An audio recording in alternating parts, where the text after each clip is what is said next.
l'individu qui vient, 3 petits points, après le libéralisme. J'ai choisi ce titre, ce livre-là, parce qu'il est auteur de beaucoup de livres, mais ce titre-là est en phase précisément avec notre université populaire, dont le thème général est, comme vous le savez, demain, quels humains.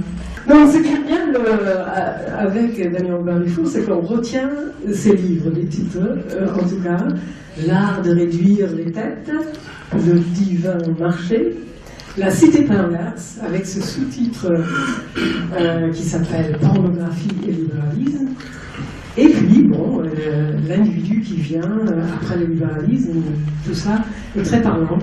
Et ce dernier, donc, est le livre le plus prospectif. Il débouche sur un horizon, une sorte de refondation de notre civilisation occidentale, une renaissance dont il parle avec des mots comme ça, sans pour autant faire table rase du passé. Il s'inspire aussi bien du logos grec que du monothéisme chrétien, donc de Socrate à Jésus.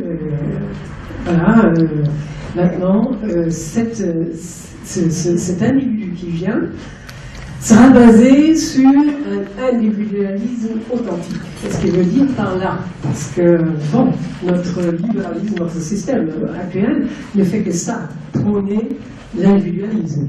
Mais dans quel sens cet individualisme? En fait, c'est l'égoïsme du marché, prôné sur tous les tons et sur toutes les gammes.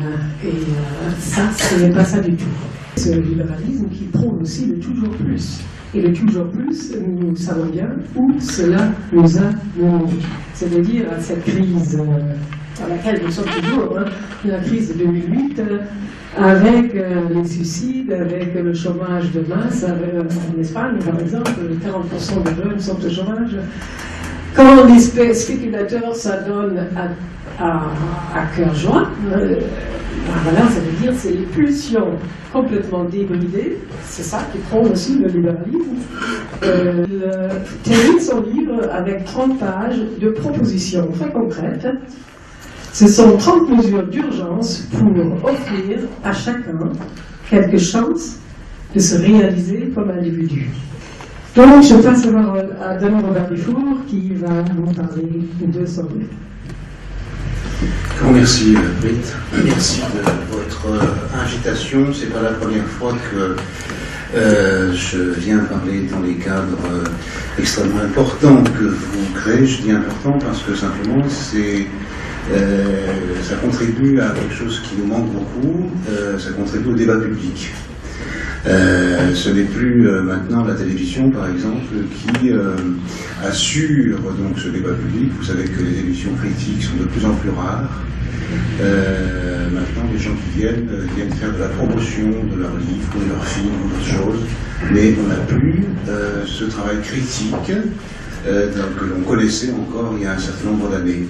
Donc je trouve très très important que des lieux comme le vôtre puissent exister pour prendre le relais donc, de cette défaillance dans ce qu'il faut bien appeler nos industries culturelles et qui fonctionnent véritablement comme des industries. Voilà, alors je voulais vous parler de mon livre, le libéralisme, libéralisme bien sûr, mais individualisme. Et quand j'ai sorti ce livre il y a 2 ans, on s'est beaucoup étonné que je puisse parler de l'individualisme, puisqu'on m'a dit, mais l'individualisme, nous sommes dans une société individualiste, donc pourquoi tu préconises que nous soyons dans une société individualiste puisque nous y sommes déjà. Alors, en effet, c'est toujours le même refrain qui revient depuis 15 ou 20 ans sur nos sociétés, le même diagnostic, disons, c'est que nous vivons une époque individualiste. Alors, au risque de vous surprendre, je dirais que rien n'est plus faux. L'individu n'existe pas encore. Voilà.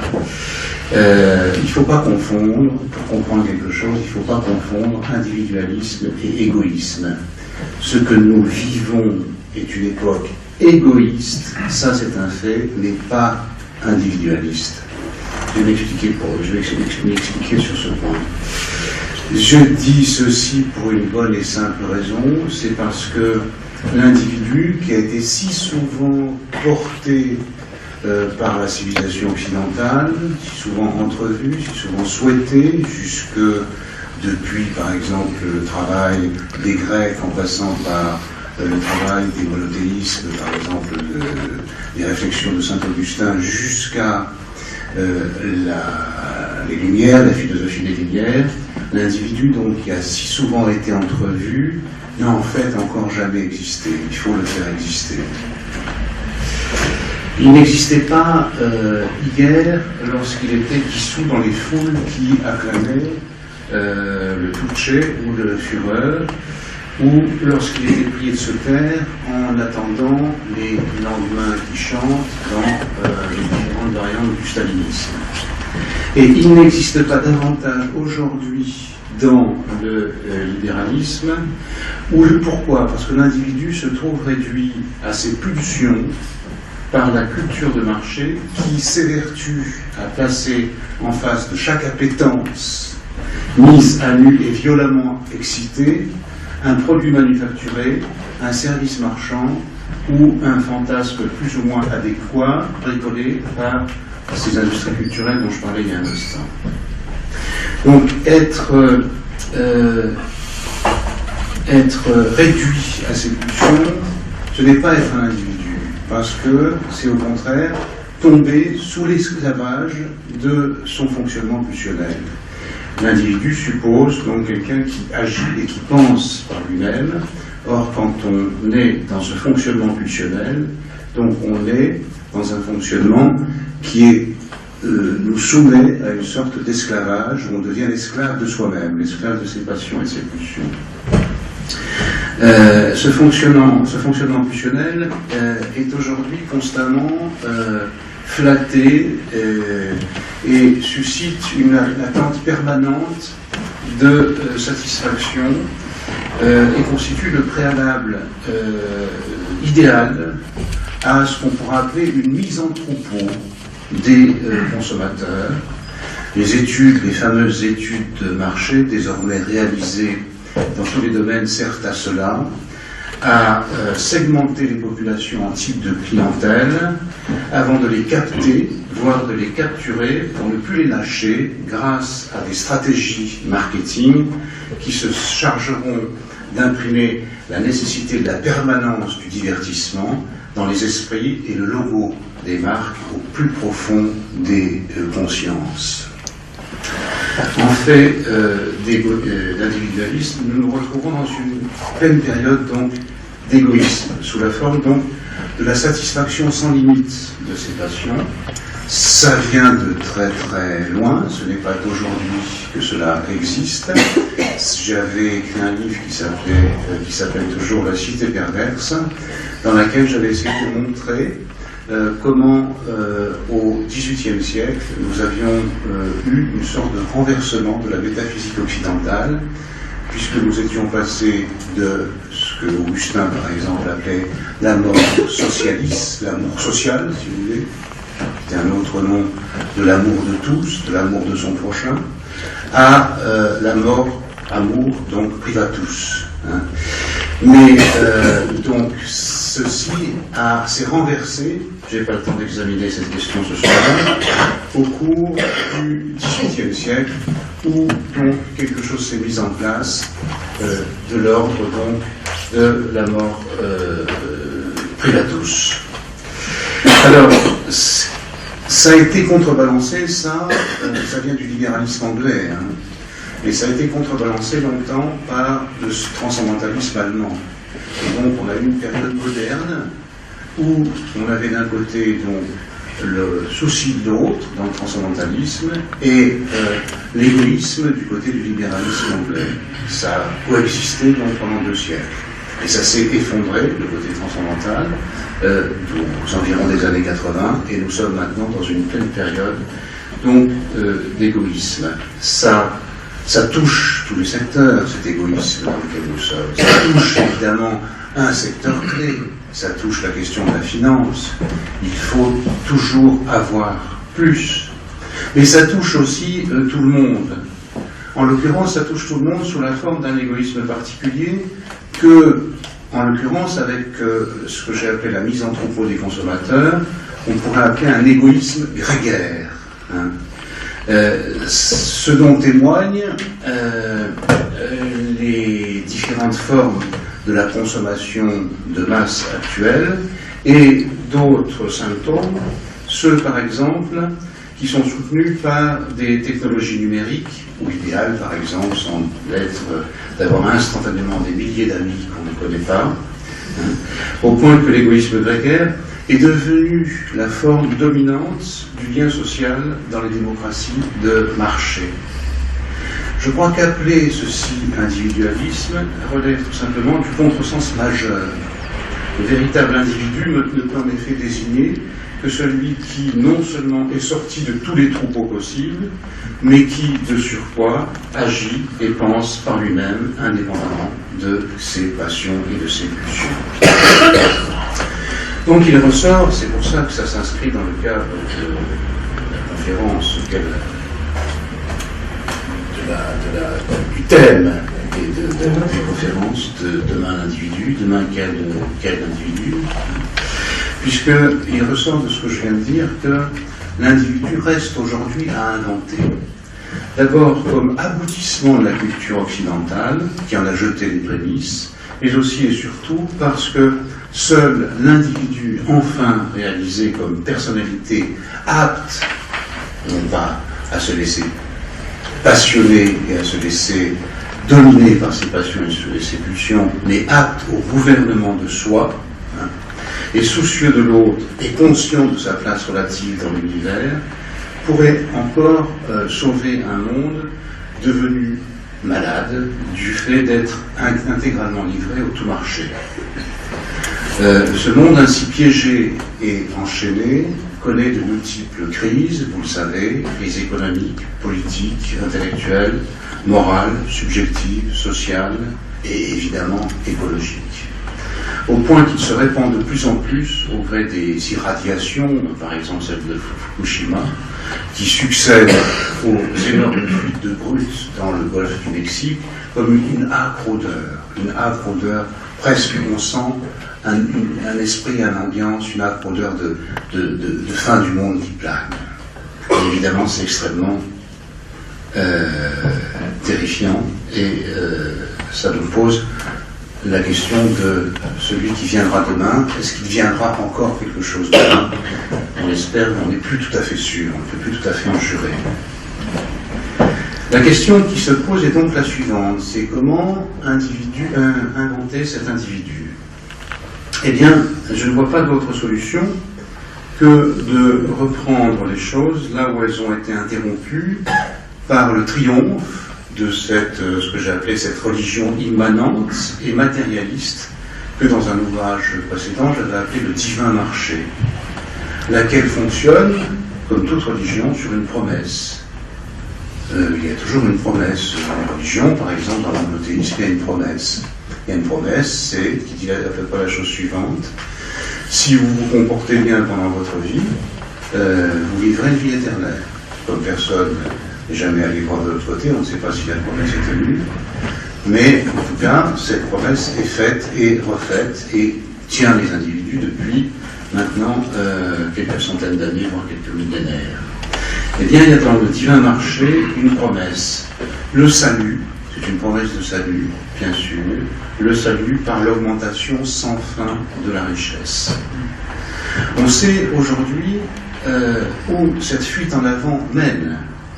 À la richesse, effectivement, mais infiniment mal partagée, infiniment mal répartie, et aussi à la dévastation du monde. Pourquoi? Eh bien, parce qu'il y a une contradiction majeure entre la recherche de la richesse infinie et la finitude de la Terre. Nous vivons sur une Terre ronde, paraît-il, et donc pas extensible à l'infini. Donc ces ressources sont limitées et il y a une contradiction majeure entre la recherche donc, de la richesse infinie et la finitude du monde. Et je ne vois pas d'autre solution pour obvier à ce cours pris par la civilisation occidentale, qui s'est répandue dans le monde, maintenant sous le nom de mondialisation, que de revenir au cœur de la civilisation occidentale pour y trouver des principes nécessaires à une refondation, à la refondation d'un monde qui est désormais lourdement atteint. Je fais en effet le pari, peut-être c'est un pari stupide, mais je fais le pari en tout cas que cette civilisation possède les sources et les ressources nécessaires à sa renaissance. J'emploie ce terme à dessein. C'est pour cette raison qu'il faut examiner à nouveau frais les fondements du récit occidental. Il faut en somme tout reprendre et réussir là où les deux grands récits de fondation de l'Occident ont finalement échoué devant cet avatar assez diabolique qui s'appelle le divin marché. Pour ce faire, donc, il faut relire le récit monothéiste. Les latins tenaient de Jérusalem pour lui faire admettre, je dirais une seconde fois, après Pie de la Mirandole, initiateur de la Renaissance, la dignité de l'homme et de la femme. Et il faut relire le récit du Logos, venu, récit d'élévation de l'âme, pour s'arracher donc à ce fonctionnement pulsionnel. Il faut donc relire le récit du Logos, venu des Grecs et d'Athènes en particulier, en visant à le débarrasser de l'exclusion qu'il prononçait à l'égard de certaines catégories de citoyens voués au travail manuel et à l'entretien des maîtres. Ce n'est pas l'intention ni d'examiner, de faire un parcours sur l'ensemble du livre, ni d'examiner ou de présenter les 30 propositions que je fais à la fin. Le livre est à votre disposition. Je veux simplement travailler sur une question et je m'attacherai surtout à savoir ce que l'on peut sortir du récit monothéiste, donc qui s'est opposé depuis son origine à l'amour de soi, puisque cela a posé l'amour socialiste, l'amour de l'autre, l'amour du prochain. Donc c'est un moyen de s'opposer à l'égoïsme, mais en même temps qu'il proposait donc l'antidote à l'amour de soi, il opprimait, disons, la moitié de l'humanité sous le nom du patriarcat, l'oppression des femmes en violence. C'est là-dessus que je veux simplement travailler ce soir. Vous allez voir que ça va nous occuper pas mal. Alors, je ne conteste pas que l'homme de notre temps soit celui qui, du fait des deux grands récits que je viens d'évoquer, a beaucoup gagné aux multiples libérations qui entravait encore les actes de ses ascendants, et ceci dans les deux domaines décisifs de la vie. Et je puis dire que, d'une part, il a beaucoup gagné à la levée des multiples inhibitions qui pesaient dans ses rapports au sexe et à l'autre sexe, l'homme actuel par rapport à l'homme plus ancien. Et d'autre part, il a beaucoup gagné à la libération des rapports entre les générations. Le patriarcat, pour le nommer clairement, inhérent aux religions du Père, à toutes les religions du Père, donc au monothéisme au pluriel, grevait lourdement les rapports à l'autre, tant l'autre de l'autre sexe que l'autre de l'autre génération. Nous en sommes aujourd'hui presque sortis, je dis presque, mais pas encore évidemment, nous sommes encore assez loin du compte, et c'est tant mieux, disons-le clairement, aucune nostalgie par rapport à un passé à cet égard n'est ici de mise. Seulement voilà, le problème, c'est que nous ne sommes pas sortis des religions du Père par une critique en règle, mettant en lumière l'abus de pouvoir qu'elle nous faisait subir, et que le plus souvent nous reportions bêtement et aveuglément sur l'autre, l'homme sur la femme et les parents sur l'enfant. De cela, nous ne sommes pas sortis de façon raisonnée, mais de façon, pourrais-je dire, sauvage. C'est en effet la marchandise et sa nouvelle légitimité qui ont entamé les territoires du Père, qui ont entamé les fondements généalogiques de la famille et ses interdits constitutifs, qui ont ruiné le système symbolique des échanges sociétaux et qui sont actuellement en train de défaire les différents territoires des pairs, qu'on appelle des patries. Ce n'est pas un hasard. Nous vivons aujourd'hui dans un nouvel espace sociétal prosaïque, trivial, nihiliste, où la valeur, désormais unifiée dans le système de la marchandise, peut passer d'une main à l'autre sans autre forme de procès. Les échanges sont devenus fonctionnels, dégraissés de la potion symbolique qui les rendait possibles grâce à l'observance d'un certain nombre, d'un ensemble de règles renvoyant à des valeurs qui étaient elles aussi symboliques, concernant par exemple l'échange des principes sur lesquels une société pose, l'échange des biens, l'échange des femmes. Ces valeurs étaient postulées dans une culture où étaient inscrits des principes moraux, des canons esthétiques, des modèles de vérité garantis par le Père, valeurs suprêmes, qui faisaient ainsi autorité. Or, ce qu'on a appelé à juste titre le nouvel esprit du capitalisme, mis en œuvre par le libéralisme débridé que nous connaissons depuis au moins 30 ans maintenant, se présente comme un discours misant sur la fluidité, sur la transparence et sur la circulation, qui ne peut pas s'accommoder du poids historique de ces anciennes valeurs culturelles. En ce sens, l'adjectif libéral désigne la condition de l'homme libéré de toute attache à ces anciennes valeurs symboliques.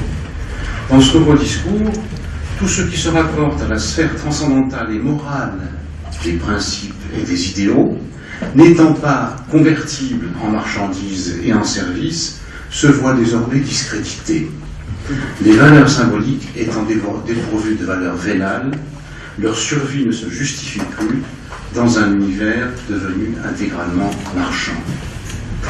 C'est donc par l'extension du règne de la marchandise que les territoires symboliques, économiques et sociétaux et politiques du Père se sont trouvés inexorablement réduits. On peut le dire autrement, nous ne sommes pas sortis des discours célébrant le Père, gardien de toutes les valeurs, par un dépassement volontaire et éclairé, mais par la déterritorialisation spontanée opérée par la marchandise, progressivement, mais sûrement devenue la seule référence légitime. Ces considérations m'obligent à me demander ce qu'aurait été une sortie, si je puis dire, à la loyale. Eh bien, cela aurait impliqué une critique en règle des grands récits. Pas une critique sauvage qui dénonce tout comme répression, indue. Cela revient donc, ce que je propose, à se donner un droit d'inventaire sur les grands récits. Pourquoi ? Tout simplement pour reprendre ce qui peut être sauvé et pour se débarrasser des oppressions indues que ces grands récits contenaient. Pour le dire en un mot, je crois qu'il faut sauver le grand récit monothéiste, il faut sauver dans le grand récit monothéiste son principe de base, l'amour de l'autre contre l'égoïsme dont je parlais à l'instant, égoïsme érigé maintenant en loi suprême. Pour mieux vous situer le problème, je vais vous lire un petit texte de saint Augustin, donc un des pères de l'Église, 390 environ de peu près, où ce dernier parle de deux amours, qu'il définit ainsi. Vous verrez, c'est très actuel, et il dit ceci. L'un de ces amours est tourné vers les autres, c'est pour cela qu'Augustin l'appelle socialis. L'autre est tourné vers soi, d'où privatus. L'un est soucieux du bien de tous, l'autre va jusqu'à subordonner le bien commun à son propre pouvoir en vue d'une domination arrogante. L'un est amical, l'autre envieux. L'un veut pour autrui ce qu'il veut pour lui-même, l'autre veut soumettre autrui pour son propre intérêt. Il y a 390, une visée quand même presque prophétique dans ce texte. puisque maintenant nous sommes passés du côté de la dominance absolue de l'amour de soi, donc du côté de celui qui veut absolument soumettre l'autre, autrui, pour son propre intérêt. C'est cela, à mon sens, la mort socialiste qu'il faut garder, cependant qu'il faut débarrasser ce récit monothéiste du patriarcat, puisque cela était une forme d'assujettissement, justement, de l'autre, la femme en particulier. Et la question que l'on peut se poser est de savoir si ce grand récit, comme on dit, n'aurait permis le fonctionnement symbolique qu'au prix d'une domination indue à l'encontre des femmes, de la femme. Cela s'appelle donc le patriarcat. Certes, d'un côté, les grands récits du monothéisme ont dit et répété « le Père ne veut pas que », les commandements, donc il ne veut pas que, c'est la liste des 10 commandements, ce qui a, entre autres, maintenu les enfants dans certaines limites, et de l'autre, ces grands récits du monothéisme ont assujetti la moitié de l'humanité qui est composée donc de femmes. D'où sort donc cette oppression séculaire des femmes? Eh bien, cela ne vient pas n'importe où. Cela sort d'une solution apportée aux problèmes réels qui affectent l'humanité. Alors, qu'est-ce que j'entends par problème réel affectant l'humanité? C'est une mauvaise nouvelle que je vais vous donner ce soir, donc j'espère que vous n'avez pas à vous enfuir dès que je vais vous le dire. C'est que les hommes et les femmes meurent. Ça, c'est une sacrée mauvaise nouvelle que je pense, j'espère que je ne vous apprends pas. Et s'ils meurent, c'est parce qu'ils appartiennent à une espèce sexuée. Cette dimension relève du réel de la nature humaine. Autrement dit, cela est vrai, quoi qu'on pense et quoi qu'on dise. Il existe d'autres formes du réel dans la nature. Par exemple, une amibe, comme telle asexuée, ne meurt pas. Elle se divise depuis la nuit des temps par simple scissiparité. Mais les hommes et les femmes, sujets à la sexuation, que j'appelle souvent la section, avec un X, ce qui sectionne donc leur espèce, l'espèce humaine en deux camps.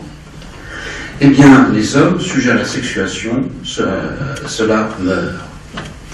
C'est probablement pourquoi, parce que pour que l'espèce ne disparaisse pas du fait de la mort des individus qui la constituent, la nature utilise un piège, Schopenhauer a beaucoup parlé de ça, un piège qui s'appelle le plaisir, destiné en principe à disposer les hommes à s'intéresser aux femmes et réciproquement. Je dis bien en principe parce qu'il y a des exceptions, comme vous le savez.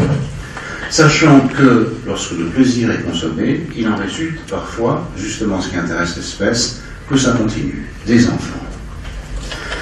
C'est donc ainsi qu'on se repasse le flambeau de la vie à chaque génération, presque par inadvertance, simplement parce qu'on est tombé dans les pièges du plaisir tendu par la nature. Qu'importe, puisque cela n'empêche pas d'édifier, à cet endroit, la belle histoire qui dit que chaque individu doit repasser la vie qu'il a reçue, celle qu'il tenait de la génération précédente. Et c'est ainsi que, l'un dans l'autre, si je puis dire, en dépit des manquements, des anomalies, que l'on peut réparer, anomalies physiques par exemple, que l'on peut réparer souvent aujourd'hui, et des refus de tempérer, cette loi de la propagation, comme on disait à l'époque classique, s'impose à nous depuis que nous relevons une espèce sexuée. À nous, bien sûr, et à toutes les autres espèces qui sont aussi sexuées, par exemple celle des mammifères. Mais à cela s'ajoute une dimension spécifique pour ce qui concerne l'humanité. Les hommes peuvent, parce qu'ils parlent, se raconter des histoires. Ce qui n'est pas le cas des animaux, puisque à leur naissance, ils ne parlent pas, ils ne se racontent pas, ils ne se transmettent pas d'histoire. Il est donc une histoire qui a connu un grand succès en Occident, qui dit que les hommes plutôt que les femmes, peuvent aussi posséder, les pères, donc, peuvent posséder un patrimoine. C'est le même mot, père, patrimoine. Un patrimoine qui, comme tel, leur vient de leur père, en venant lui-même du père de leur père, et ainsi de suite jusqu'au père originaire, c'est-à-dire jusqu'au père, avec un P majuscule, celui que la religion glorifie. Cela s'appelle la patrilinéarité. C'est là que se situe le montage symbolique, qui est fait de discours, opéré par le grand récit monothéiste sur le réel de la section. Ce patrimoine, c'est aussi bien un patrimoine génétique, comme on dit aujourd'hui, ou un sang, comme on disait autrefois, qu'un patrimoine matériel, plus ou moins important. Ce patrimoine, ou ces patrimoines, étant authentifiés par le nom que porte le père, parce qu'on appelle donc le nom du père. Et un père, dans cette configuration narrative précise, c'est quelqu'un qui se pose la question de la transmission de son patrimoine. Du coup, il ne s'agit plus seulement pour un homme, comme les ruses de la nature lui poussent, de chercher seulement du plaisir avec les femmes. Il s'agit surtout de s'assurer que la transmission de son patrimoine, le sang, les biens, garantis par le nom du père, cette transmission du patrimoine donc sera correctement effectuée.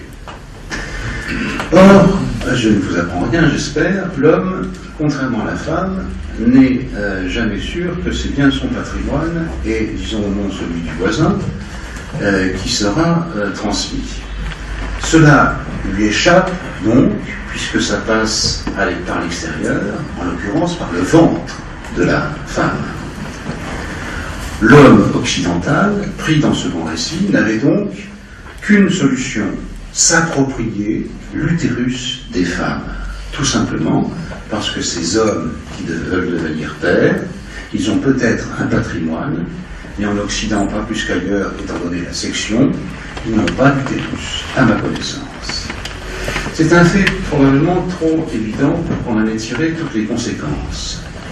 Dès lors, par exemple, qu'ils renonçaient au communisme sexuel, qui par exemple fonctionne dans d'autres sociétés, comme par exemple chez les Inuits, ils n'avaient plus de solution pour transmettre leur patrimoine, coloniser l'utérus des femmes.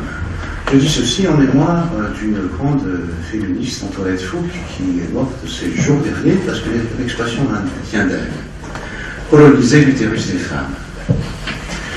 Donc, le fait que, dans le réel, les hommes n'aient pas d'utérus, entraîne des constructions narratives qui se proposent comme solution symbolique possible pour ce problème.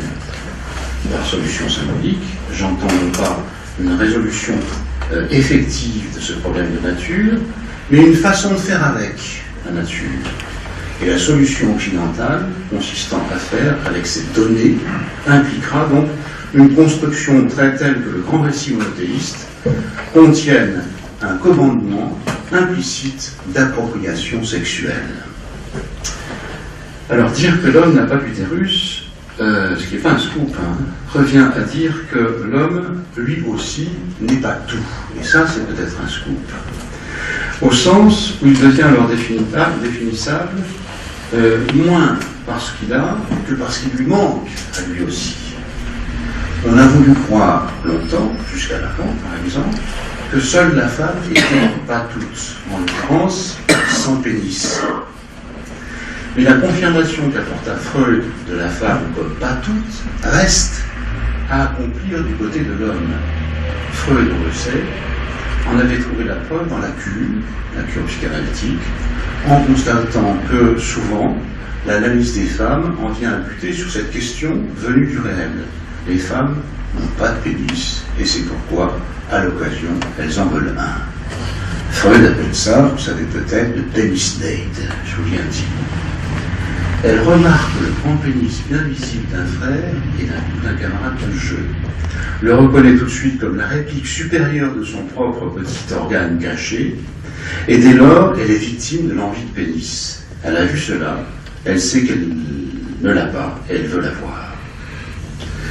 Il a donc fallu attendre Freud pour savoir que les femmes n'avaient pas de pénis, et pour en tirer certaines conséquences quant à la civilisation. Mais le pendant pour les hommes n'est pas encore, à ma connaissance, venu à l'esprit de personne. On peut penser que si Freud avait réussi à construire la réciproque de cette proposition pour l'homme, on n'aurait pas pu l'accuser de phallocratisme comme beaucoup de féministes l'ont fait. Il faut remarquer que ces lourdes accusations n'ont été possibles que parce que Freud ne disait rien de ce dont manquent les hommes. Du coup, on a cru ou voulu croire que Freud disait que les hommes étaient complets et les femmes incomplètes. Or, il est une autre façon de lire la sentence de Freud, c'est de dire que cette sentence est en attente de la réciproque du côté homme. C'est justement ce que j'essaie de faire en disant « Cependant que les femmes n'ont pas de pénis, les hommes, eux, n'ont pas d'utérus ». Ce à quoi on pourra ajouter « Et c'est pourquoi, à l'occasion, il pourrait bien se mettre en vouloir un et tout ce qui va avec ». Nous verrons bientôt que cette occasion est justement ce qui se présente maintenant, à l'heure de la post-modernité, à l'heure où le patriarcat s'effondre, quand les grands récits s'effondrent. Vous voyez que ça change parce qu'avant, on avait le tout du côté masculin et le pas tout du côté féminin. C'était là une façon de dire que l'homme avait fondamentalement rapport au logos, pendant que la femme en restait à une forme amoindrie de logos, un logos light, en quelque sorte, voire même au mythos, voire même à des petites histoires. Ça a été ça, colporté du temps du patriarcat. Et c'est ainsi que les femmes ont été assignées à la proposition singulière. Lacan a beaucoup travaillé cette question. Et c'est vrai, cette proposition est vraie, à la condition expresse d'ajouter que cela ne désigne pas un être femme existant toujours et partout, mais l'être femme dans les conditions du patriarcat. C'est donc le fait d'une culture spécifique. Cet être femme limité est un effet direct du patriarcat qui assigne à résidence langagière les femmes dans un certain type de proposition, de discours, tout en enjoignant aux hommes de coloniser leur utérus. Réduire la différence sexuelle à la différence logos-mythos risque donc de faire prendre pour argent comptant le discours du patriarcat, cherchant à naturaliser une différence construite dans et par la culture qu'il a diffusée. En fait, antérieurement à cette différence de langage, entièrement construite culturellement, il existe une autre différence bien plus importante, celle qui implique les corps. Les corps en tant que pris dans le régime de la reproduction sexuelle. Je vous rappelle la proposition freudienne sur le corps en tant que corps sexuel, disant que les femmes n'ont pas de pénis, et c'est pourquoi, à l'occasion, elles peuvent en vouloir un. Mais je veux bien être freudien, à la condition qu'on adjoigne maintenant à cette proposition ce que Freud a oublié de dire, ou plutôt qu'il n'a pas pu dire à son époque, que les hommes, eux, n'ont pas d'utérus, et c'est pourquoi, à l'occasion, il pourrait bien en vouloir un. Arrivé à ce point, il apparaît donc que la formulation la plus exacte de la différence sexuelle pourrait finalement ressembler à deux propositions réciproques et non pas symétriques. 1. Les femmes n'ont pas de pénis, et c'est pourquoi elles peuvent en vouloir un. 2. Les hommes n'ont pas d'utérus, et c'est pourquoi ils peuvent en vouloir un. Reste à savoir pourquoi et comment est intervenu dans la civilisation occidentale ce tournant historique, où les femmes se sont mises à vouloir ce qu'elles n'avaient pas, et nous verrons ensuite, réciproquement, comment les hommes se sont mis à vouloir ce que par nature ils n'avaient pas. La réponse est aveuglante de clarté. L'occasion rêvée pour que les hommes veuillent un utérus et tout ce qui va avec, et les femmes un pénis et tout ce qui va avec, c'est le moment de la chute du patriarcat. Vous voyez donc que je prends très au sérieux ce grand symptôme actuel qui est celui du transsexualisme et de certains phénomènes qui y sont associés. C'est nouveau, ça, le transsexualisme, et ça dit quelque chose sur notre civilisation en tant que travaillée par la différence sexuelle. Bref, je conjecture donc que si les femmes sont en cette heure postmoderne, si les hommes sont en cette heure postmoderne perdus, c'est parce que l'arrangement forcé ancien avec les femmes se trouve défait. En quoi consistait cet arrangement? Tout simplement à assujettir la femme. C'était un arrangement forcé où l'homme qui devenait père disait à une femme, c'est ça le patriarcat, cet organe qui te sert à faire des enfants, cet organe est à moi. Confisqué. Je confisque. Autrement dit, je contrôle ton con. J'appelle cela le contrôle. Pauvres femmes ainsi contrôlées. Elles n'ont pas cessé de chercher les moyens d'échapper donc au contrôle. Pauvres femmes, dis-je, et en même temps pauvres hommes. Pauvres hommes, car ils ne savaient sûrement pas dans quel pétrin, dans quel beau drap ils allaient se fourrer. Qu'on se rende compte, vouloir contrôler le con, mais le con, c'est incontrôlable. Cela ne cesse de produire des effets inattendus, surprenants. Ce n'est pas pour rien que le terme utérus vient directement du terme hystéra, qui donne aussi hystérie. Et ce n'est pas pour rien que des Grecs jusqu'à Charcot, l'hystérie a été considérée comme intimement mêlée à l'utérus. On disait que cet organe se déplaçait dans le corps, ce qui provoquait, dans le corps des femmes, ce qui provoquait des symptômes bizarres. Des symptômes tels que les femmes atteintes d'hystérie pouvaient simuler n'importe quelle pathologie organique, sans cependant que puisse être décelée la moindre anomalie physique particulière. Or, le patriarcat, cela a fait beaucoup d'hystériques, beaucoup de belles hystériques du côté femme, et cela a fait, excusez-moi, mais beaucoup de rois des ronds du côté des hommes. On voit donc que Freud a été bien avisé, c'est le moins qu'on puisse dire, de tout reprendre en somme toute l'histoire de l'Occident à partir de l'hystérie des femmes, pour entendre ce qu'elles avaient à dire à ce propos, c'est-à-dire à propos de leurs symptômes baladeurs. En créant ce nouveau cadre, il croyait régler les tourments de quelques belles jeunes femmes hystériques, et il ne savait pas qu'il mettait la main sur une des plus grandes questions civilisationnelles de l'Occident.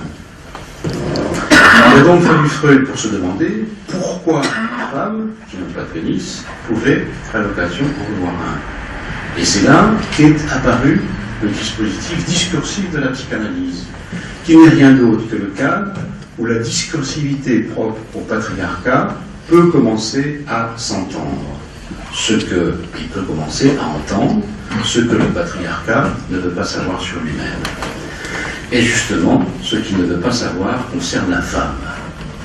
Ce n'est pas pour rien que Freud, hyper rationnel, scrutant le gouffre du psychisme humain, scrutant la femme et sa sexualité, ce n'est pas pour rien que lui, hyper rationnel, pour lui, la sexualité de la femme est toujours été un mystère.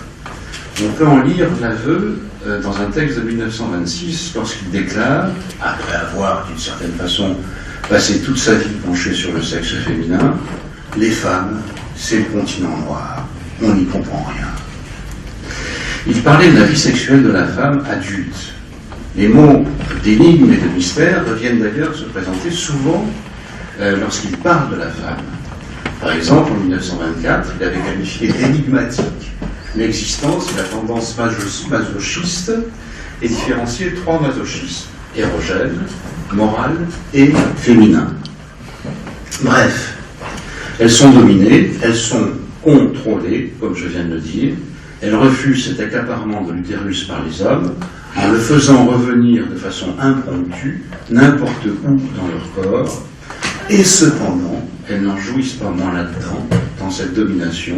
C'est cela que voudrait dire le masochisme féminin. C'était donc à n'y rien comprendre. On peut penser que Freud en aurait compris un peu plus s'il avait été plus perspicace du côté des hommes. Il aurait compris que, le plus souvent, les femmes n'avaient guère d'autre choix que de jouir là-dedans, dans cette domination. Jouir dans la domination, c'est ce qu'on pourrait appeler, un peu à la légère, faire contre mauvaise fortune, bon cœur. Je pense que si la sexualité féminine est pour une part restée pour Freud obscure, c'est tout simplement parce qu'il est alors impossible de bien comprendre ce avec quoi les femmes devaient s'arranger. Freud n'a pas imaginé que pour y comprendre quelque chose, il fallait considérer les rapports de domination entre hommes et femmes propres au patriarcat dans lesquelles la sexualité devait se jouer. Ce qui veut dire qu'elles ont dû s'arranger non pas avec des hommes de l'engeance homme tels que l'éternité les avait fabriqués, toujours identiques à eux-mêmes en toutes circonstances, mais qu'elles ont dû faire avec des hommes bien spéciaux, c'est-à-dire avec des hommes, comme on dit aujourd'hui, du patriarcat, c'est-à-dire des hommes pas trop centrés, patriarcat, pas trop centrés, c'est-à-dire des hommes définis par le patriarcat. Je le répète donc, si c'est resté pour Freud si obscur, la sexualité féminine, c'est parce qu'à son époque, il était inimaginable que les hommes soient autre chose que pas trop centrés. Un homme pas trop centré est un homme qui ne peut occuper qu'une place, celui de contrôleur. En d'autres termes, tant que le patriarcat était dominant, rien ne semblait pouvoir arriver aux hommes. Ils étaient des contrôleurs qui avaient tout ce qu'il fallait pour contrôler. Tout, c'est-à-dire essentiellement, le grand récit légitimant, celui qui d'emblée recevait l'approbation des récitants.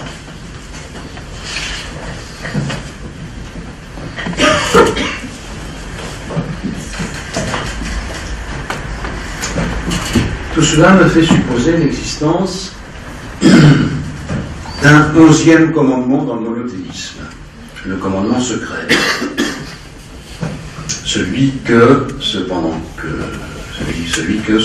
le monde connaît, mais qui va surtout sans dire, il ne faut pas le dire. Je veux dire aux 10 commandements ou aux 10 paroles gravées dans la pierre, ceux que les écrit par Dieu lui-même et donné à Moïse sur le mont Horeb, au Sinaï, pour une diffusion exotérique à son peuple. Il n'en manque rien que Dieu a enseigné de façon ésotérique. Vous comprenez que, je l'espère, que je suis en train de dire qu'il est temps d'allonger Dieu sur le divan philosophique. Parce que je postule qu'il n'a pas tout dit avec ce commandement et qu'il lui reste même quelque chose d'essentiel à exprimer, scellé dans ce commandement secret. Les 10 commandements, vous les connaissez. Tu n'auras pas d'autre Dieu que moi, tu ne feras pas d'idole, tu n'utiliseras pas mon nom pour tromper, tu observeras un jour de repos, etc. Tu ne commettras pas de meurtre, pas d'adultère, pas de vol, tu ne porteras pas de faux témoignages contre ton prochain, tu ne convoiteras pas la maison de ton prochain, ni sa femme, ni son serviteur, ni sa servante, ni son bœuf, ni son âne, ni rien qui lui appartienne. Et enfin, si ce que je dis a un sens, il faut supposer l'existence d'un commandement caché, dérobé, une clause secrète en quelque sorte. Un 11e commandement qui s'énoncerait sous 2 formes différentes selon qu'il s'adresse à un homme ou une femme. Ce commandement diffère des autres en ce qu'il prescrit un accaparement, raison pour laquelle il ne peut être dit. Côté homme, cela donnerait: tu t'approprieras l'utérus d'une femme, et accessoirement, si la loi de ton peuple, de ton pays le permet, et si tes moyens le permettent, de plusieurs qui deviendront ta femme ou tes femmes, c'est-à-dire des mères en puissance pour tes enfants, mâles de préférence, héritant de ton patrimoine. Et côté femme, ça donnerait: tu accepteras que ton utérus et tout ce qui y conduit soit contrôlé par un homme. C'est là ce que j'appellerais donc le commandement honteux, n'osant pas dire son nom. Et pourtant, c'est par ce commandement caché que le patriarcat est devenu patriarcat, en transformant les hommes en pères contrôlants et les femmes en mères contrôlées. C'est probablement la nécessité de cette violente ingérence dans le corps de la femme qui a rebuté les premiers chrétiens qui ont dû trouver un moyen pour lui échapper tout en se conformant au dogme. Ils ont tout simplement conçu de renoncer à la chair par un célibat sans concession pour les hommes et par la virginité chez les femmes. C'était une façon de renoncer au contrôle des femmes et d'établir de force une sorte de contrainte par corps, des relations d'égalité entre les 2 sexes. Cette règle n'a subsisté ensuite que dans le clergé, ce qui a eu, semble-t-il, pour conséquence de rendre les dignitaires furieux contre les femmes. Celles que, de par leur statut, ils ne pouvaient avoir, sont tout simplement devenues l'incarnation du diable. Ce n'est pas un hasard que les pères de l'Église soit ainsi allé chercher la femme jusque-là où elle se cachait des hommes, dans son utérus. Ce que je profère à l'évidence, c'est la devise qui unissait ces pères dans leur vision de la femme. Totam mulier in utero. Toute la femme est dans l'utérus. C'était donc ce qui réunissait donc les dignitaires. Et les pères donc ne font pas de détails. Quand ils parlent de l'utérus, ils entendent les organes, omnipareux, du plaisir féminin, qui vont avec, donc clitoris et con. Je ne vais pas faire le tour des propos sur la femme tenue par les pères, de Clément d'Alexandrie à Saint-Augustin en passant par Origène, c'est affligeant. La palme revenant peut-être à Tertullien, pour qui les femmes, en proie au désir hystérique, c'est-à-dire utérus et hystérie en même temps, ont perdu le genre humain. Écoutez ceci. Femme, tu devrais toujours porter le deuil, être couverte de haillons et abîmée dans la pénitence, afin de racheter la faute d'avoir perdu le genre humain. Femme, tu es la porte du diable. C'est toi qui as touché à l'arme de Satan et qui, la première, a violé la loi divine. Bref, l'utérus de la femme et tout ce qui y mène, c'était la porte d'accès du diable. Et c'est finalement l'éloquent Jean Chrysostome, Chrysostome ça veut dire bouche d'or en grec, qui, tentant de faire la part des choses entre le mal féminin et les nécessités de la nature, semble le plus tolérant. Il dit ceci: la femme est une punition à laquelle on ne peut échapper, un mal nécessaire, une tentation naturelle, une calamité désirable, un danger domestique, un péché délectable, une plaie de la nature sous le masque de la beauté. Une plaie de la nature sous le masque de la beauté. Commentaire sur l'Épître aux Romains. Bref, on voit bien qu'avec ce 11e commandement, il n'y a plus d'hommes et de femmes qui se désirent, mais il y a simplement des pères qui assujettissent des mères au risque d'y perdre leurs femmes, leurs amantes, au point même que ces pères ont pu parfois chercher à interdire aux femmes tout plaisir en imposant l'excision clitoridienne, ou encore le port de la ceinture de chasteté, rapportée jusqu'à la Renaissance par Brantôme et Rabelais. Ceux qui tendraient à prouver cette hypothèse de pères assujettissant les mères en perdant leurs femmes, c'est que les hommes de l'époque romaine jusqu'au XIXe siècle, il suffit par exemple de relire Proust, désiraient le plus souvent hors mariage, avec des maîtresses ou en allant au bordel, puisqu'ils avaient transformé leurs femmes en mères de leurs jetons, après avoir pris le contrôle de leur utérus.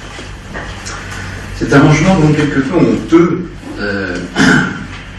en Occident, a fonctionné très longtemps ainsi. Cependant, ici comme ailleurs, les assujettissements durent tant qu'on y croit. Mais dès que le roi apparaît nu, dès que le poteau rose est découvert, dès que celui qui s'est approprié votre organe apparaît comme un fantoche, du coup, tout s'effondre. Tout s'effondre dès lors que la valeur n'est plus référée au père, mais à la valeur vénale de la marchandise, qui peut tout simplement circuler d'une main à l'autre sans forme de procès. Bref, c'est comme ça qu'on est passé, et je crois que l'époque actuelle nous renseigne bien là-dessus, on est passé d'un homme pas trop centré à un homme pas trop centré, et même pas trop centré du tout.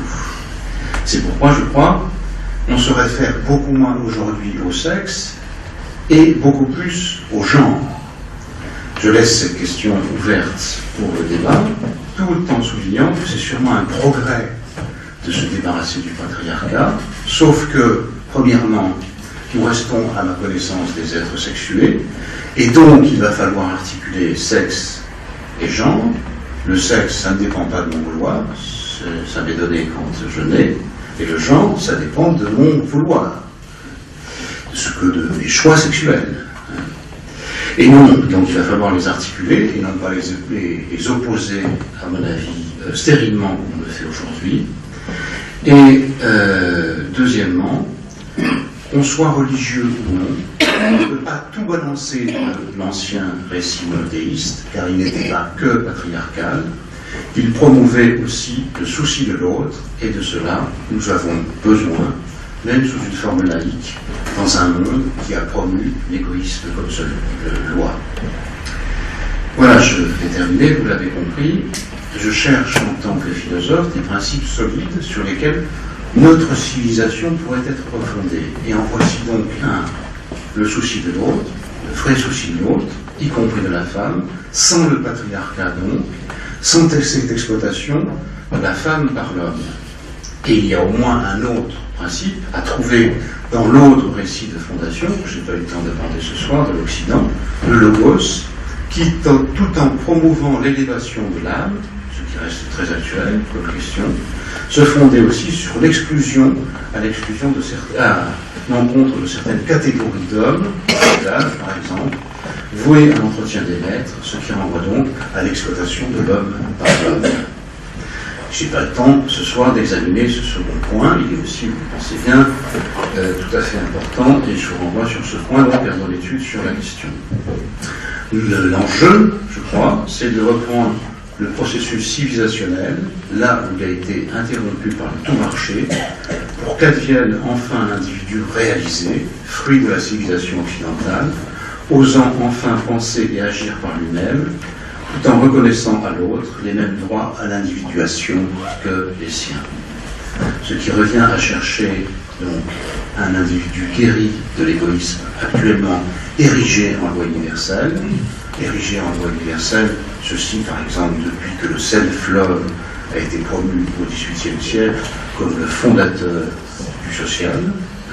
Donc un individu guéri de l'égoïsme érigé actuellement en loi universelle est prévenu contre toutes les formes de grégarité, celle des barbaries récentes, des foules fanatisées et des masses collectivisées, et celle actuelle de cette espèce de tyrannie sans tyran, de la consommation de masse dans laquelle nous sommes.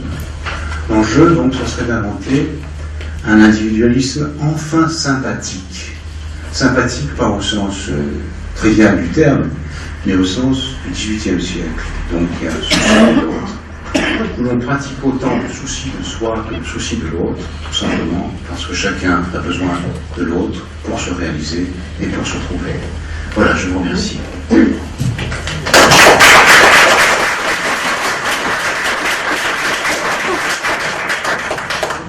Dans votre 11e commandement, donc la partie homme est plus longue que la partie femme.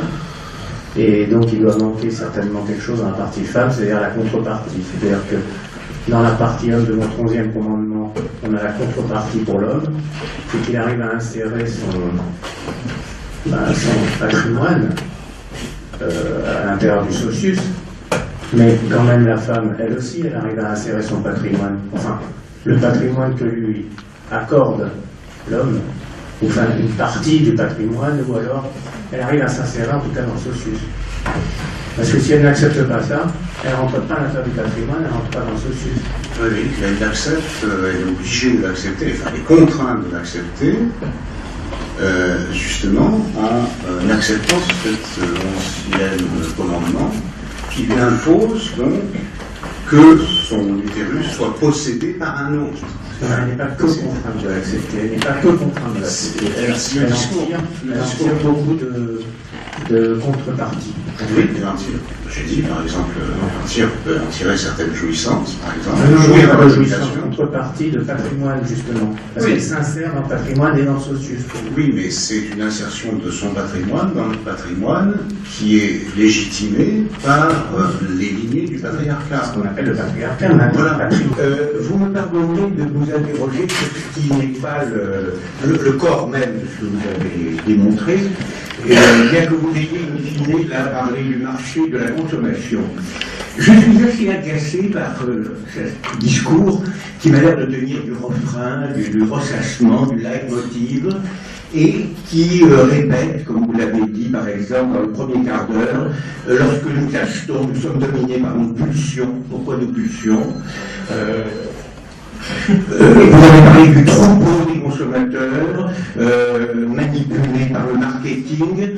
Je suis tout à fait content de dire que vous pouvez vous approprier quelque chose, je suis d'accord avec vous, vous pouvez vous approprier quelque chose, qui soit la paire de chaussures, le bouquin de psycho, la place de l'opéra, etc. Mais en même temps que vous appropriez quelque chose, vous êtes approprié par ce qui vous vous appropriez. C'est-à-dire que non seulement vous saisissez l'objet, par exemple, que fait la publicité? C'est présenter des objets. Tous les murs des villes sont couverts d'objets qui sont des objets devenus des objets de convoitise.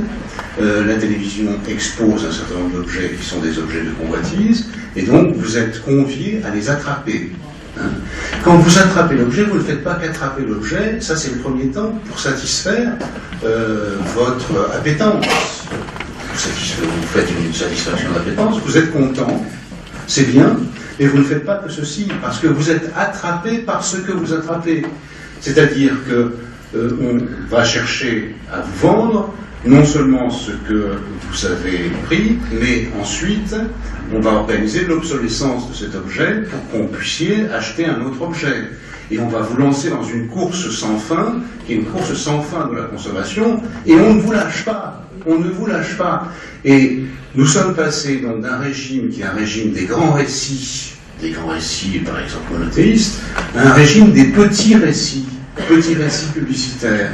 Si tu veux être content, si tu veux être satisfait, achète le dernier iPhone, achète le dernier, tiens, celui qui vient de sortir, le Samsung Galaxy S5. Ton S4 que tu as acheté il y a pas longtemps, c'est fini, c'est terminé. Donc, tu ne seras plus du tout à la mode, tu ne seras plus du tout toi-même si tu continues de fonctionner avec ton S4 qui marche par ailleurs très bien. Donc, il faut absolument qu'on soit lancé dans une course à la consommation qui est une course contrainte à la consommation. Par exemple, lorsque M. Ledet nous dit que ce qu'il vend, c'est du temps de cerveau disponible du spectateur pour le vendre à Coca-Cola, il ne fait pas que satisfaire un de vos besoins de Coca-Cola. Coca-Cola a soif, c'est pas vous qui avez soif de Coca-Cola, c'est aussi Coca-Cola qui a soif de votre soif pour vous donner du Coca-Cola. Et donc, qui vous propose toute une série d'éléments d'agrément qui vont vous permettre l'achat de cet objet, de tel ou tel objet. Il y a par exemple maintenant une science qui s'appelle le neuromarketing, où on place à côté de l'objet, dans la publicité, on place des ambiances par exemple festives, drôles, des parfums, des choses comme ça, pour sécréter dans votre corps une production de dopamine qui va vous donner un effet euphorisant et qui va vous permettre d'acheter le produit que vous achetez dans l'euphorie. Et quand on voudra vous vendre un autre objet, on recommencera, parce qu'on veut toujours vous vendre un objet. Et donc nous sommes partis dans une course qui est une course consommatoire, qui fait partie du sans fin, qui fait partie de l'infini dans lequel nous sommes, et qui motive un appareil de production qui produit la plupart du temps des choses qui ne sont pas toujours utiles, parce que vous n'avez pas toujours besoin de ça. Ça, c'est le premier aspect. Donc n'oubliez pas que lorsque vous attrapez un objet, vous êtes aussi attrapé par l'objet. Je ne sais pas si vous connaissez cette petit apologue qui avait été proposé par Benjamin Barber, qui était un des conseillers du président Bill Clinton au moment où il était président. Et il a écrit un livre qui s'appelle « Le capitalisme vous infantilise ». L'infantilisation des discours, le fait qu'il faut, c'est fun, c'est rigolo, il faut se marrer tout le temps, etc., etc. C'est quelque chose qui est constamment, qui fonctionne constamment dans ces petits récits. Eh bien, il expliquait quelque chose, une petite anecdote, une petite histoire très marrante. Il disait la chose suivante: savez-vous comment on fait pour attraper un singe qui est sauvage dans la forêt, etc. C'est très simple. Pour attraper un singe, vous prenez une boîte que vous attachez à une petite ficelle ou une chaîne, vous percez un trou dedans et vous mettez une noix dedans. Donc, le singe, quand il se balade la nuit, il vient voir un peu ce qui se passe, il met sa patte à travers le trou de la boîte et il attrape la noix et il ne peut plus sortir. Et il ne lâchera pas l'objet. Eh bien, quand vous êtes dans la consommation, vous ne lâchez pas l'objet. Vous êtes tenu par l'objet que vous tenez. Et c'est comme ça qu'on attrape le singe. Et c'est comme ça qu'on attrape le français, ou le chinois, ou le brésilien, ou plein d'autres, qui sont des consommateurs et qui sont tous attrapés. Et c'est pour ça que je dis mise en troupeau. Parce qu'ils sont attrapés dans des troupeaux de consommateurs qu'on promène. Et on va les promener. Et les consommateurs, ils sont contents, c'est le côté égoïste. Ils croient qu'ils ont satisfait une appétence, qu'ils ont de belles chaussures, mais ils ne s'aperçoivent pas du reste, qu'ils sont attrapés par ce qu'ils attrapent. Et donc ça, c'est le côté grégaire. Vous voyez ? Alors, de plus, on sait maintenant, par exemple, que ce fonctionnement de ces petits récits publicitaires, avec cette profusion incroyable d'objets, alimente aussi, et peut alimenter aussi, des formes d'addiction à la consommation. J'en veux toujours plus, c'est exactement une forme d'addiction où quand j'ai pris ma dose, je veux à nouveau une autre dose, je veux autre chose.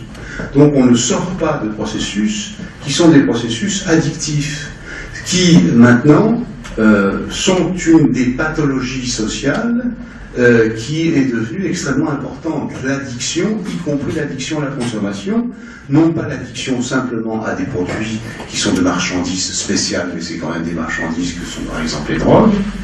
Nous sommes maintenant, d'une certaine façon, tous addictés, et on trouve ça bien.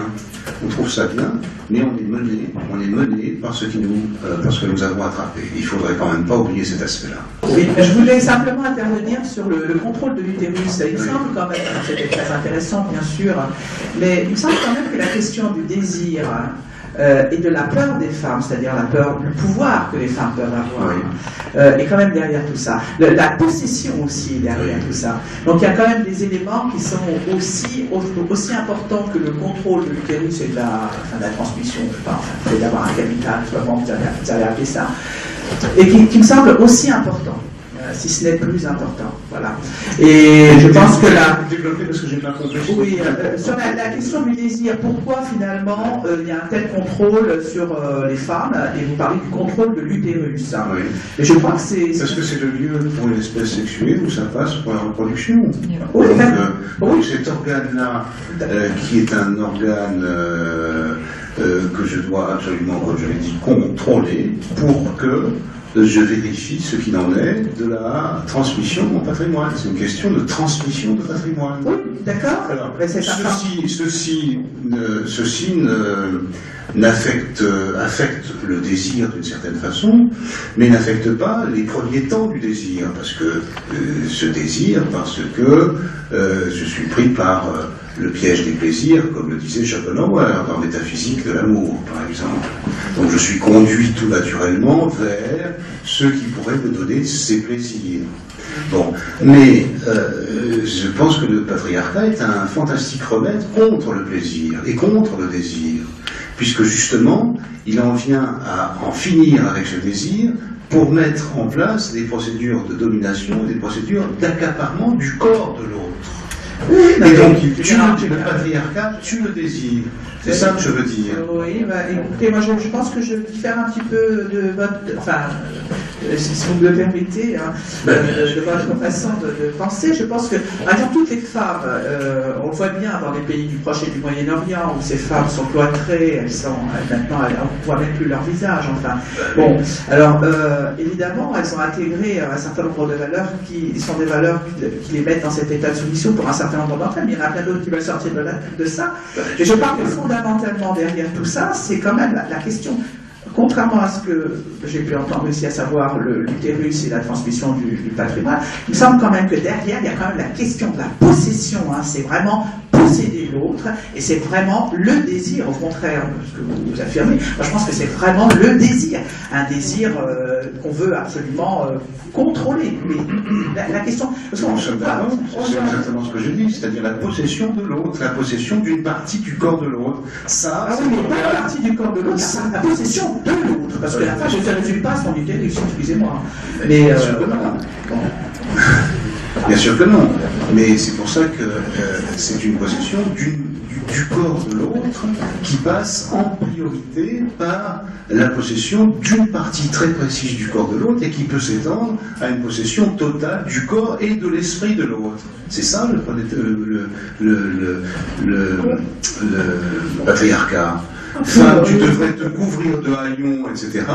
Nous sommes donc, parce que tu es la honte de l'humanité, ce que disait la petite citation que j'ai amenée, c'est bien ça. C'est-à-dire que c'est à partir du moment où elle peut susciter du désir et que ce désir ne serait pas réintégré dans le discours du patriarcat, ça devient un danger considérable. Et c'est pour ça que les femmes font peur, les femmes faisaient peur. Vous avez vu comment elles font peur aux dignitaires du monothéisme? C'est vraiment terrifiant. Hein. Voilà. Ce que je veux dire, c'est que cette question est une question centrale. Autour de quoi s'organisent d'autres questions, comme par exemple celle de la peur de la femme. Pourquoi? Parce que la jouissance de l'homme à côté de la jouissance de la femme, c'est de la rigolade. L'homme jouit une fois et on ne sait pas jusqu'où va la jouissance de la femme. Donc la femme fait peur dans sa jouissance. Et c'est une question qui est complètement liée à la question du patriarcat aussi. Puisque cette peur de la femme contribue à maintenir l'idée qu'il faut la contrôler toute, y compris en lui mettant des voiles sur la tête, en l'enfermant, etc., etc. Ce qui a été le lot, et ce qui est encore le lot de beaucoup de femmes de par le monde. Moi, je voulais prendre la parole sur, parce que c'est un débat et un échange ensemble, vous et nous tous, sur l'aspect du libre marché, sur ces aspects un peu monolithiques que vous décrivez, comme si on était, comme disait monsieur, les consommateurs à un certain niveau. Il se trouve qu'il y a des signaux faibles, qui sont plutôt des signaux forts dans notre société, qui développent d'autres modes de réflexion sur notre consommation, qui sont des aspects importants, je pense qu'on pourrait citer, d'autres modes collaboratifs, qui sont aussi peut-être parmi les pistes que vous évoquez dans votre livre que je ne connais pas, et qui sont des voies qui manquent une distanciation, notamment par rapport à ces aspects de consommation avec des prises de conscience. On pourrait développer ça aussi sur des formes de démocratie participative aussi, hein, qui sont des mouvements qui sont forts, qui sont intrinsèques à notre société, qui sont des mouvements qui se développent en marge et en collaboration, en antagonisme par rapport à ces mouvements qui ont été créés de façon forte et qui sont bien là.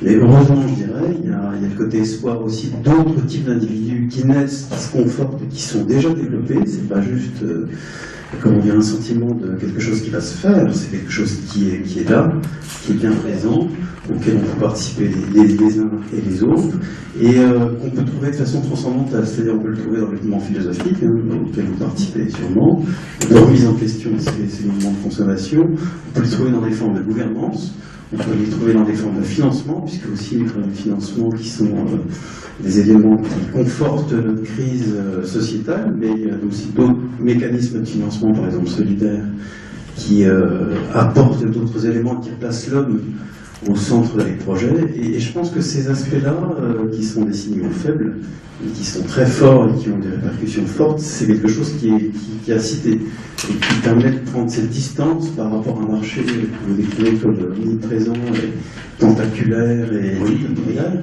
et qui sont très importants. Voilà, donc c'était une forme de témoignage, on va dire, d'anticipation en disant heureusement il existe autre chose au niveau international aussi, bien sûr. Non, je vous suis complètement. Simplement, je dirais que ceci n'est nullement contradictoire, bien au contraire avec mon propos. Ça s'inscrit dans les droits fils de mon propos, puisque ce sont des alternatives à, disons, la définition d'une société qui ne passerait que par des rapports liés à l'égoïsme.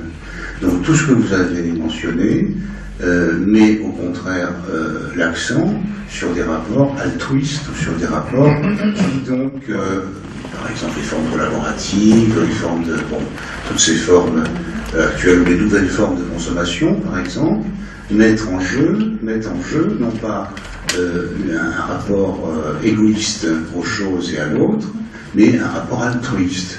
Et donc, je pense bien, j'espère bien, que ces formes vont se développer. C'est une alternative possible au dogme de l'égoïsme érigé en loi universelle.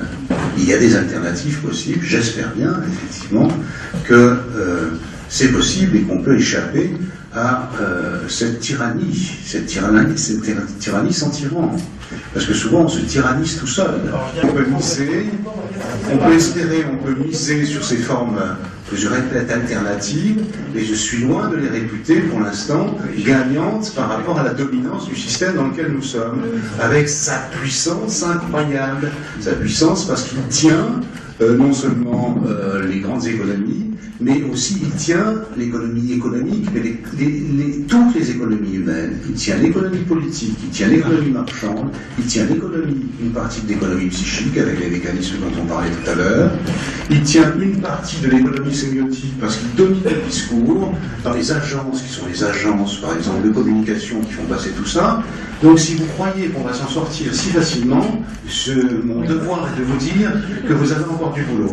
Je suis attachée à la notion d'homme et d'être humain et de femme humaine et à la notion de personne. Le personnalisme. Vous parliez du monothéisme, il n'est pas question d'individu, il est question de personne. Donc moi, ce que je voudrais, c'est qu'on remette au goût du jour le mot, je suis attachée au vocabulaire, le mot de personne, revenir peut-être au personnalisme de Mounier que nous avons oublié. Je ne peux plus supporter le mot d'individu. Et je crois que c'est parce qu'on l'a trop entendu comme diagnostic, comme diagnostic critique caractérisant nos sociétés. On l'a employé dans un mauvais sens. Donc du coup, quand on essaie de l'employer dans un bon sens, on est repris par cet ancien sens. C'est pour ça que j'essaye à chaque fois, dans ce livre que j'ai écrit, de parler de l'individualisme sympathique au sens du XVIIIe siècle. Et ça me semble important parce que ça veut dire qu'il faut, c'est pas encore la personne elle a sa personnalité justement, tandis que l'individu n'a pas encore sa personnalité, mais c'est celui qui est mis en position de pouvoir développer toutes ses potentialités. Et donc c'est de celui-ci que je parle, de façon à ce qu'on puisse développer ses potentialités. Que nous puissions penser à un système, y compris un système politico-social, qui permette à chacun le développement optimal de ses potentialités, et que ça donne des personnes, que ça donne des sujets, des gens qui ont des noms propres, etc., etc. Mais il faut bien quand même penser la dimension atomique, c'est-à-dire l'individu, l'atome tout seul, un individu, dans quelles conditions on doit le penser par rapport au reste du monde. Moi, le terme que je préfère au terme de personne, c'est le terme sujet. Parce que sujet, ça veut dire sujet de ses actes. Oui. Tandis que personne, ça a une connotation un peu, pour moi, encore religieuse, qui me gêne un petit peu, parce que c'est la petite lumière que Dieu a mis comme ça en chacun, et que chacun a cultivé pour développer, etc. Ça me gêne encore un petit peu. Je préfère sujet comme processus, devenir soi, le devenir soi. Pour l'instant, je ne suis pas encore à la question du devenir soi, je suis à la possibilité de créer donc, un système qui permette à l'individu, je répète ce terme, de devenir un individu tourné vers lui-même, un individu ouvert aux autres et sachant le monde dans lequel il vit. Donc je ne vois pas d'autres termes. Je comprends que ça vous hérisse, parce qu'il y a un mauvais sens du terme individu, mais je n'emploie pas dans ce mauvais sens. Ce mauvais sens, je ne l'appelle pas individu, c'est égoïsme. C'est donc l'égoïste qu'il faudrait dire pour désigner, pour vous peut-être ça, le terme individu désigne encore trop la personne tournée vers lui-même, etc. Ou désigne un sujet comme ça de tout venant. Deux remarques, deux petites remarques, très vite. Une globale sur votre pensée en général et une deuxième pour rebondir sur le sujet ce soir. La première, donc, d'abord, bien sûr, c'est tout à fait stimulant votre analyse on va dire, du marché de la consommation pulsionnelle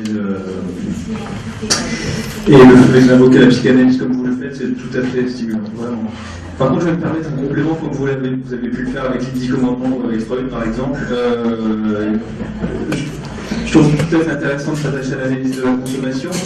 Cela dit, il me semble, voilà votre qu'il manque peut-être une analyse et une critique radicale de la production, de la catégorie même de la production. Effectivement, la catégorie de la consommation permet de comprendre un tas de mécanismes et les rapports sociaux et les modifications anthropologiques, etc. Cela dit, pour, à mon avis, comprendre et critiquer efficacement le système actuel de dépassé, il faudra passer par une analyse radicale du mode de production capitaliste à travers la critique de la marchandise, du travail, etc. Voilà pour la petite remarque complémentaire. C'est une grande remarque et avec laquelle je suis complètement d'accord. C'est complètement fondamental. Et je ne la trouve pas suffisamment peut-être chez vous. J'aimerais bien, parce que je pense intéressant, j'aimerais bien entendre développé un page de mon livre là, et qui en fait 300. Donc si vous voulez en savoir plus, allez voir. Et puis je peux vous avouer quelque chose, c'est que j'ai un prochain livre qui sort en septembre prochain, et qui travaille sur 3 sphères que j'appelle travail, donc il est question de production, qui s'appelle le loisir, donc qui est bouffé par la consommation maintenant, et qui s'appelle l'amour. Et je réunis ces 3 sphères dans l'idée qu'elles sont absolument en ce moment passées sous la domination de ce que j'appelle le délire occidental, le désir productiviste occidental. Donc là on est bien dans la production avec le désir productiviste, donc qui fait qu'on doit toujours produire plus, qu'on doit toujours avoir évalué sur le fait de produire plus, qu'on doit toujours avoir des points de croissance en plus, que nous sommes lancés dans une course qui en fait est une course dévastatrice.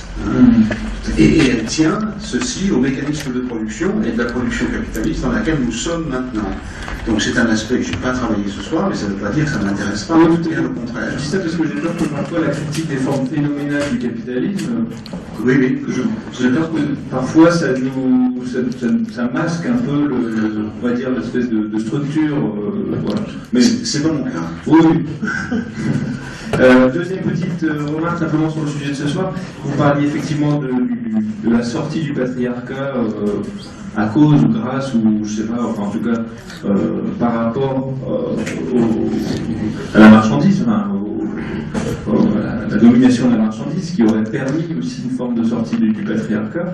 Et peut-être un progrès, du coup, cela dit, on pourrait parfois avoir l'impression qu'en fait, que la domination masculine aura pu disparaître à l'intérieur du capitalisme, alors qu'il me semble évident que ça n'est absolument pas le cas, et qu'il y a, à mon avis, ce que j'appelle une forme d'homophilie, en fait, un narcissisme homophile de l'homme, et d'une domination masculine particulière. À mon avis, je ne pense pas que vous imaginez qu'il y a plus de domination masculine, mais encore complètement sorti de toutes ces formes et de toutes les formes de domination masculine et du patriarcat. Ouais.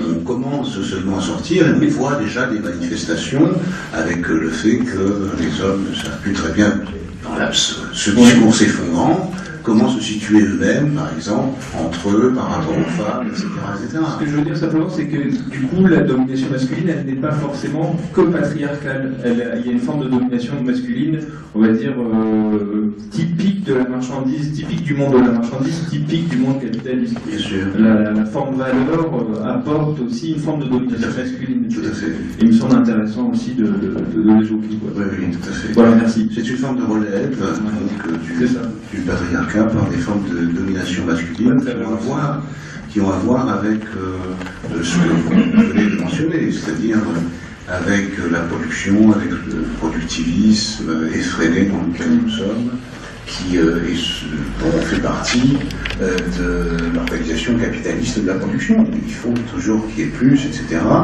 Ceci aussi envahit les formes de la consommation, puisque quand on produit un objet, et c'est là qu'on atteint donc des questions phénoménales, comme vous venez de le dire, on produit des objets pour qu'ils puissent transformer des façons d'être dans le monde. Par exemple, un iPod, vous n'êtes plus le même avant et après.